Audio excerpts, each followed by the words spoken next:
Police say Rifkin told them that he killed a total of 17 prostitutes. I wanted to stay under the radar.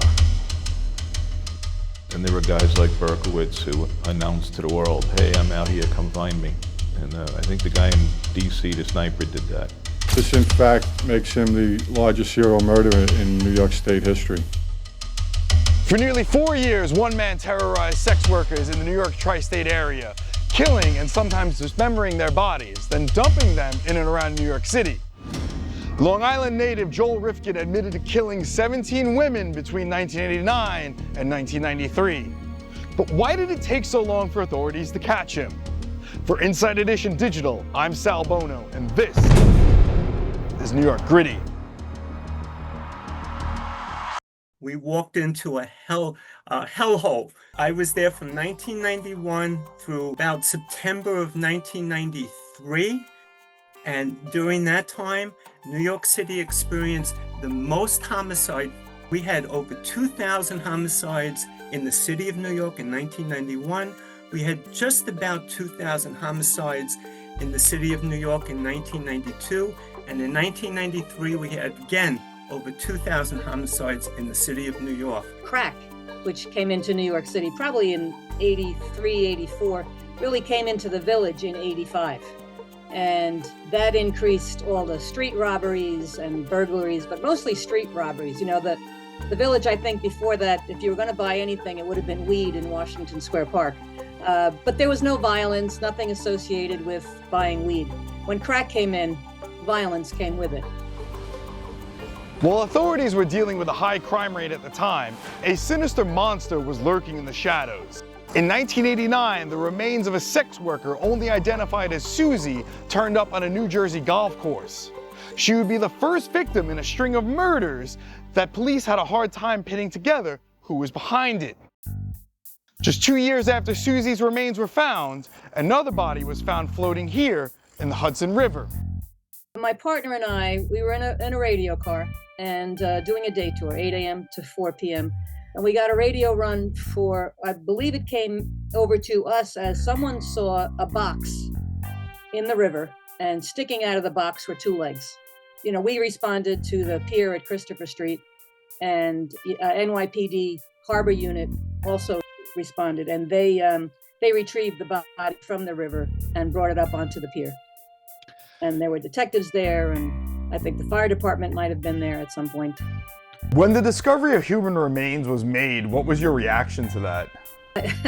I'd like to say it's unusual, but I can't say that. So you just, you know, not that you get used to it, but it's something that you do. That's your job. You respond. So it's, of course, a little different here. It's unusual to see, you know, legs sticking out of a box that obviously had been thrown, somehow got into the Hudson River.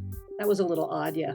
The victim was identified as 31-year-old Barbara Jacobs. Despite being tied up and put in a plastic bag which was stuffed inside a cardboard box when police found her, the medical examiner said she died of a drug overdose, closing her case immediately with the NYPD.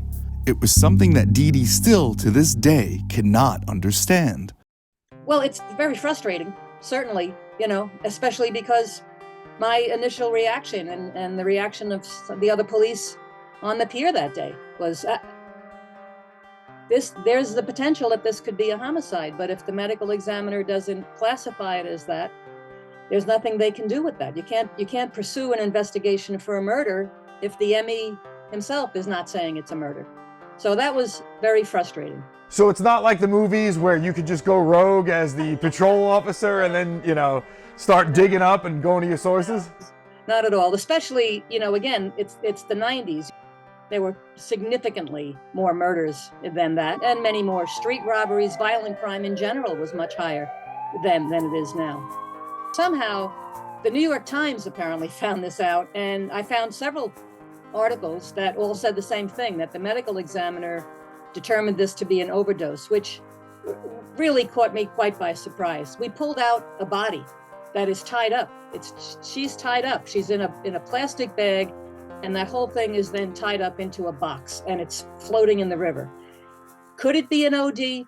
one of the detectives said sometimes, especially on the east side, where you at the time in the 9th precinct, they had a lot of junkies and a lot of flop houses over there. That if someone ODs, there are other junkies, they need to get rid of the body, so they will tie it up and throw it in the river just to say it's done. Is that possible? Sure, of course it's possible. Is it also possible under the circumstances that she may have been murdered? That to me, Occam's razor. It seems like the simplest thing. So I thought there's a chance. There's at least a chance that this could have been a murder. Yeah. So the ME's response, based on the news reports that I read, that did surprise me. Months later, in September 1991, the remains of 31-year-old Yoon Lee were found in the East River. Soon after, the remains of 22-year-old Mary Ellen DeLuca were found 50 miles north of the city in Cornwall, New York. However, authorities still didn't connect the dots that all these women were murdered by the same person. First of all, he didn't really dispose of them within the boundaries of New York City. And even on Long Island, or whether he went out north of the city, I hate to say this, but he was actually pretty smart in dismembering bodies and leaving parts in various locations all around the place. Nothing where any one jurisdiction could tie this into one person. And of course, this is 1991, so the technology, there's no internet. DNA is sort of in its infancy. Yes. As months turned into years, more victims were found in various locations, including Coney Island, Harlem River, Paterson, New York, and Newtown Creek in Brooklyn, where a Jane Doe, still known as victim number 9, was found in a steel drum. Then, in June 1993, the remains of 25-year-old Iris Sanchez, a single mom, was found near JFK Airport and was one of the grisliest finds. Glenn Abolafia was then working as an assistant district attorney for the Queens DA and was on the scene and told me what he saw. So first of all, we had no idea what this case was about. So you go to the crime scene and we get there, NYPD was already there. And that was an interesting crime scene because it was literally in an open field. There was a mattress covering skeletal remains. So you had to be careful about moving the skeletal remains. You didn't want to upset the crime scene because one of the main things for any crime scene is preservation, keeping it as pure and as removed from taint and interference as possible. So that's why when you go to a crime scene, you always see the yellow tape around the crime scene. It's to keep the public out. It's to keep people from trampling over potential evidence, walking through potentially contaminating the crime scene. So that's always the first order of business. What was interesting about this case, not only were there skeletal remains, and we didn't know who the person was was later identified. We didn't know male or female. That information had to be obtained at some later point, but the skeletal remains, the one thing that struck me is that on the fingers were fake nails, red fake nails that were preserved.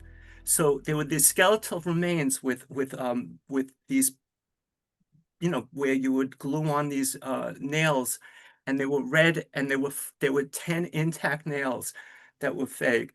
And that was it. You had a lot of police units show up. You usually had the homicide detectives show up, the precinct detectives show up, the crime scene unit would show up. They would take the photographs, examine the body. I don't want to sound jaded, but we had a job to do, and you really do approach it dispassionately. I mean, you can't get caught up in the emotion of it. I mean, of course, at some later point, you reflect on it. You think about, who this person was. You try to put a story together. And every individual, we're talking about victims of crimes. Every individual had this story. Glenn says the medical examiner ordered a forensic anthropologist to examine the bones, and through further testing, it would be determined who the victim was. The same day that Iris Sanchez would be discovered, 28-year-old Leah Evans was found in Suffolk County, Long Island. Long Island would be where the killer would finally get caught. when 33-year-old Joel Rifkin refused to pull over in the early hours of June 28, 1993 for a routine traffic stop in Nassau County and gave chase for nearly a half hour to New York State Police. The chase led Rifkin to crash into a light pole.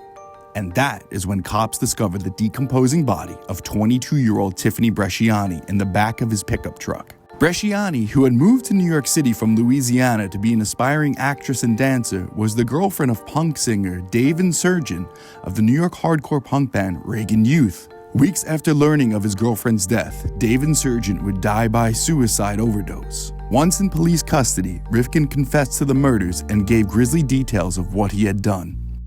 What was stated is that when he was interrogated by, I believe it was the Nassau County detectives, he had a very good memory, and he started backwards. He started from his first victim working forwards.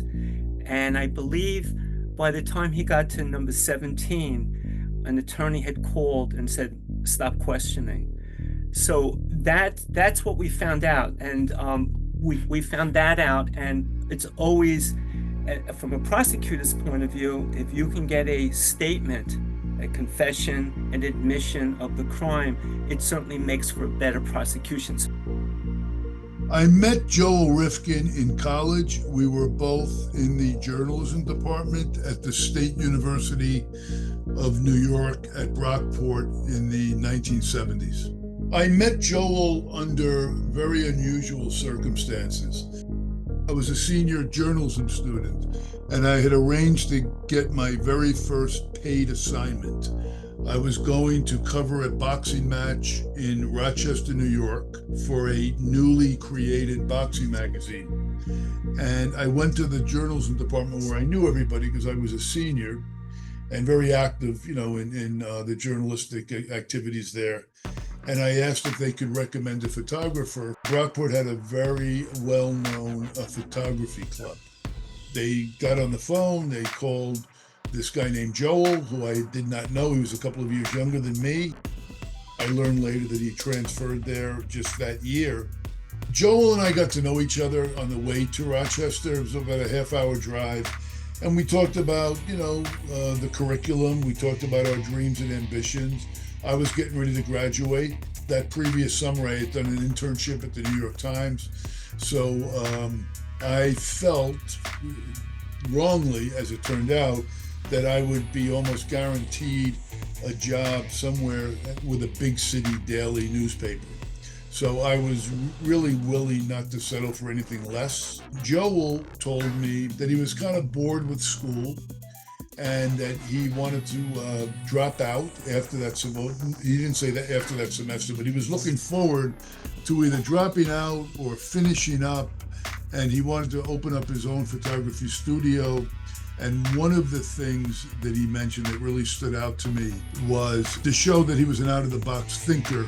He was going to learn how to parachute. He could offer the services of photographing weddings in midair. There was no reason whatsoever to think of there was any nefarious aspect to him. He just struck me as kind of like a goofy, and I say goofy in a very respectful sense. He was quirky, and different, and he was original. He was an original thinker, and I could sense that there was a real passion for photography. After Roger graduated, he became a police officer with the NYPD. He and Joel didn't keep in touch. I graduated at the end of that semester, and I moved to New York with the hopes of becoming a full-time journalist, possibly with the New York Times. That didn't work out, and things didn't really work out for me. I wound up joining the police department, 2 years later in January of 1983. But I always kind of viewed myself as a civil service sellout because I didn't hang in long enough to kind of bring my dreams to fruition.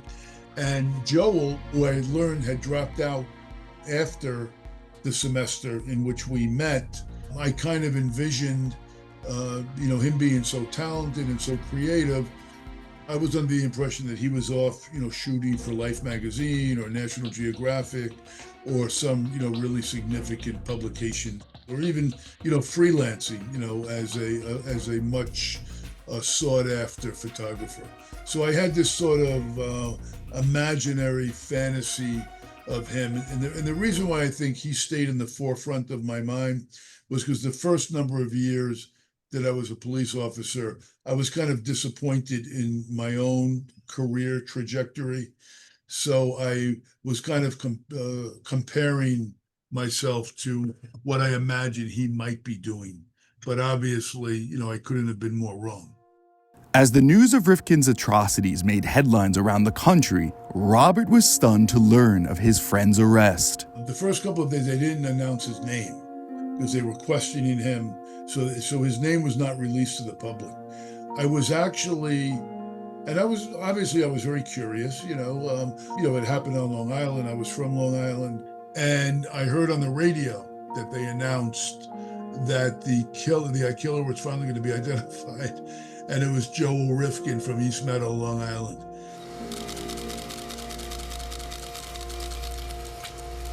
I can't remember exactly what my reaction was. I'd like to say I had to pull over because I gasped for air, but I'm pretty sure I had an audible gasp when I heard that name and I heard East Meadow, and I knew it had to be him. When Joel was arrested, it dominated the headlines for weeks.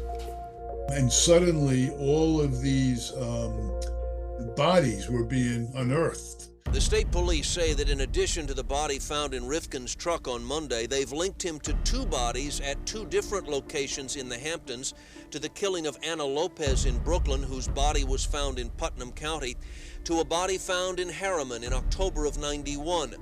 And to 3 cases in New York City, a body found last month in an oil drum in northern Brooklyn, to the body found yesterday under a mattress at Kennedy Airport, and to the killing of Jenny Soto, whose body was found last November in the South Bronx. Body parts were being unearthed, and the police were able to also put together body parts that had already been found. They were able to put a cohesive narrative together.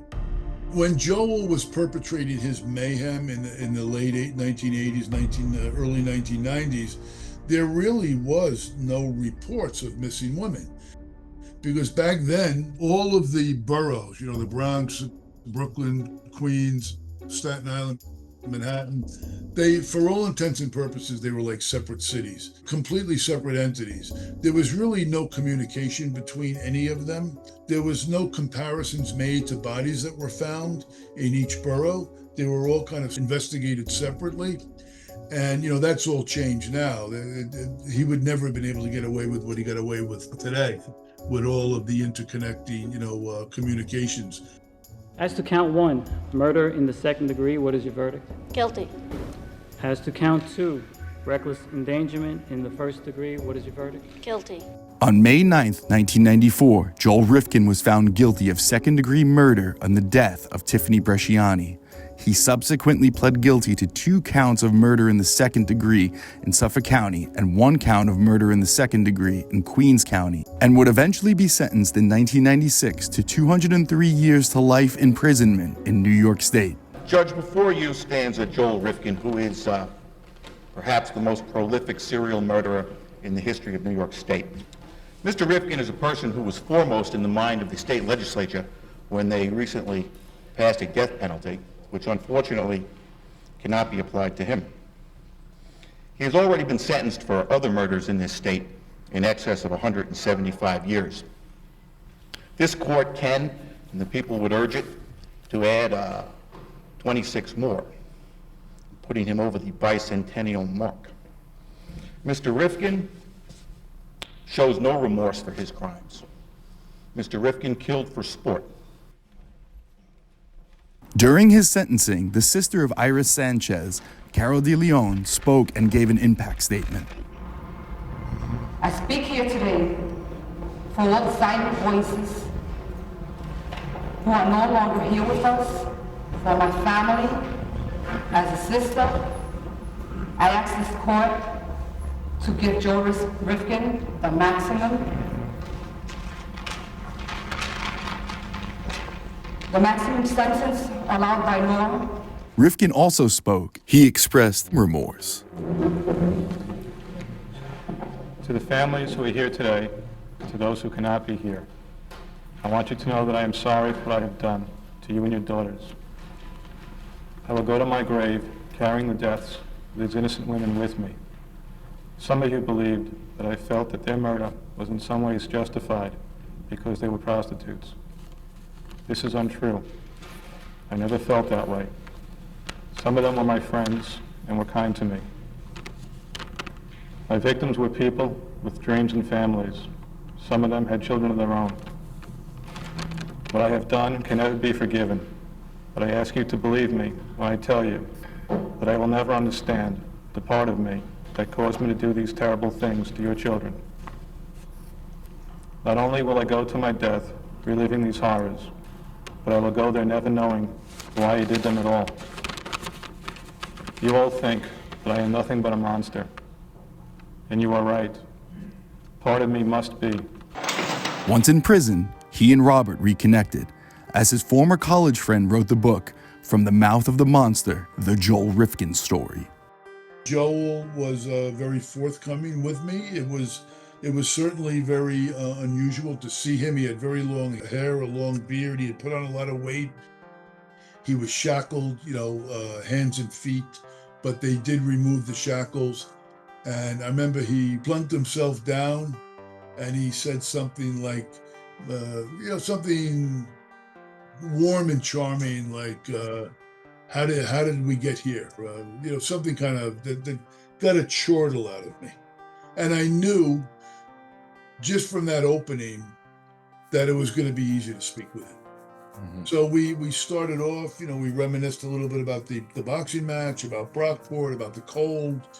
And like within 15, 20 minutes, it kind of seamlessly worked in, the murders just came into the conversation. I didn't even have to bring them up. And it's not as if he was telling me about them with any glee. It was all just kind of, matter of fact. Did he, at that point, or at any point in your conversations, did he ever express remorse then? No. Did he ever give a motive as to why? He said that the motive had to do with his desire to end his addiction to prostitution. He had gotten involved with prostitutes at a very young age in Hempstead, Long Island. And by the time he got to Brockport, the only real sexual relationships he had was with prostitutes. And he was, in his own words, he was addicted and obsessed. Every time his parents would send him a little money, it would be off to Rochester on his own to get a streetwalker. And he did have a girlfriend in Brockport, but he said their sexual life, he treated her as the way he treated a prostitute. He knew it was going to be over in 2 minutes. It was going to be all his way. It wasn't going to be a mutually physically gratifying thing. He wasn't going to tend to any of her desires.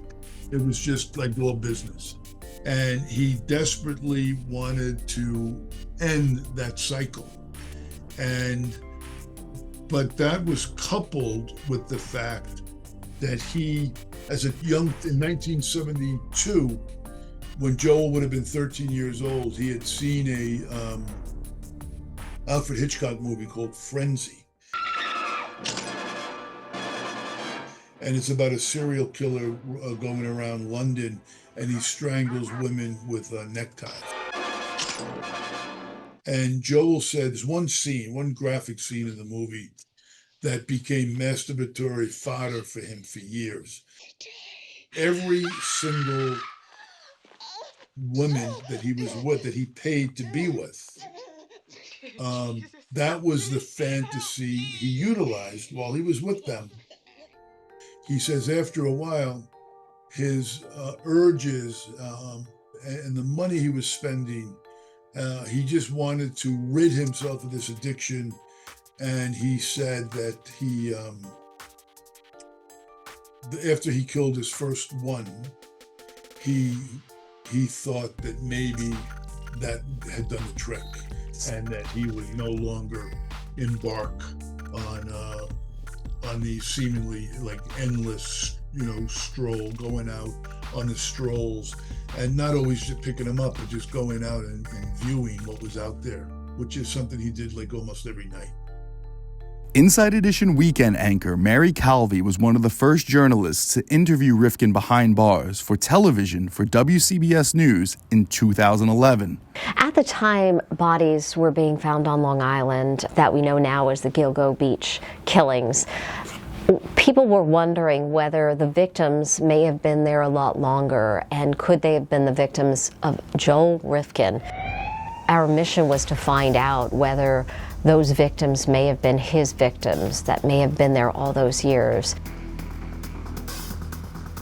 And so I was sent up to Dannemora to try to interview Joel Rifkin, and headed out that day, in fact, to ask him if he was the killer of those victims. It's a maximum security prison. Visibly, as you approach, there's barbed wire everywhere. It's clear that you're in a place that you don't want to be. When I stepped foot into Dannemora, it was actually Christmas time, oddly, and in fact there was decorations everywhere in the lobby of the prison.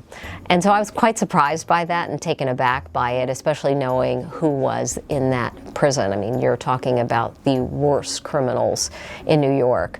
And so I was additionally surprised to see people bringing in cookies and cupcakes, and these are corrections officers who are also trying to live their lives and celebrate the holiday season as well. But once you got past that, there was strict rules. So we had gotten into the room by ourselves, a small room similar to this one, and set up our lights, set up our cameras, and waited for Joel Rifkin to walk in. I was surprised when Joel Rifkin walked through the door that he wasn't in shackles, he wasn't in handcuffs, he was just walking with one guard into the room and sat next to me. I mean, almost the same distance as you and I are. He was pretty close, maybe a little bit further, but proximity-wise, he was not very far. I wouldn't say physically he was monster-sized, but he was frightening to be near, certainly, especially in the words that he was using, because it almost felt like he had no remorse for the victims at all. I didn't get a sense that he really was sorry for the murders, for the victims that he took. How was he during the interview? What was his disposition like? You know, he was very calm during the interview throughout it all. I was quite surprised, actually, that I felt like he was really forthcoming with the information, and I wasn't sure what to expect before going in there, but he answered every question that I had without hesitation. I thought I'd never do it again. It was over a year and a half until the second one. He was very open about his crimes, and as I was talking to him about these crimes, he was almost like bragging that he evaded capture for as long as he did. And he was very clear to me as to how he was able to do that. And he said in particular that municipalities at that time didn't speak to each other. Wow. I guess drug-addicted, disease-carrying vermin is the lie I told myself. He had confessed, the police spoke like a canary, just ratted himself out. But the police had heard up to 17 victims and then basically were like, all right, stop. Like, we're good, we have more than enough, thank you. But there could still be more.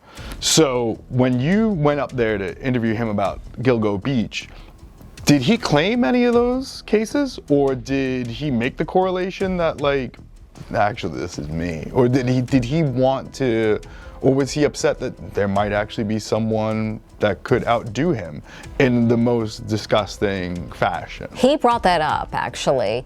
He said that he buried his victims in threes, and that if Gilgo Beach had buried their victims in fours, that they were trying to outdo Joel Rifkin. And that was a big question in his mind. Were they buried in fours? And he killed 17 women he was very clear to me that he killed 17 women. Some of those women, the bodies have never been recovered or never been identified. He told me that none of those victims belonged to him in regard to Gilgo Beach. So it doesn't appear that those victims can be connected to Joel Rifkin. And at this point, I think we realize that because of the ages of the victims, that they would not have been his. Of course, I asked him, were there more victims? And to that, I had gotten the answer that was not an absolute no, but leaning toward no. So it definitely left a question in my mind. It probably would have been others. It sounds strange for me to say this, but as he was talking about it, in his mind, it was almost just matter of fact, just like the facts, and this is how it went. There seemed to me, as he was talking to me, that there was no emotion connected to it. One thing that Joel Rifkin had said to me is that he studied serial killers, and he studied police techniques, and he knew how police investigated crimes. He had read a detective's book that kind of gave an outline of what they looked for. So when he dumped the bodies, he knew what he had to do to make sure that he could get away with it. After being there for a long time, I asked him, if they were to let you out of prison today, would you kill again? And his answer to me was this. He paused, he looked directly at me, and he said, I would like to say no, but yes, I would kill again. And at that point, I thought, it's probably time to go. Robert says he hasn't spoken to his college buddy in nearly 8 years, telling me that Rifkin hasn't returned any of his letters. Last year or the year before, I sent him a holiday card, and I said, I don't know what happened, but I'd love to stay in touch. I'm not trying to get anything from you. I just enjoyed our friendship, but I never heard back from him. Shortly after Mary Calvi spoke to Rifkin, the Long Island home where Joel Rifkin lived with his mother was sold after she passed away in 2011 and made headlines for its macabre backstory. When you look at the neighborhood that he's in, when you look at that home, it's typical suburbia. It's a Long Island home. It's typical suburbia, middle class, working class family. And there's a monster in the garage. Like, what does that say to us about our neighbors, about the people in our area? Like, are we ever really safe? Yeah, it's a very good question, and it was quite surprising, I believe, for his neighborhood when they realized that the serial killer was right next door. To this day, no motive has ever been given as to why Joel Rifkin took the lives of these innocent women. In 2013, Rifkin's first victim, originally identified as Susie, was properly identified as Heidi Balch, thanks to advances in DNA technology. He currently remains behind bars in the notorious Clinton Correctional Facility in upstate New York, the same prison that houses New York Zodiac, Heriberto Seda, and once housed preppy killer Robert Chambers, party monster Michael Alec, and son of Sam, David Berkowitz.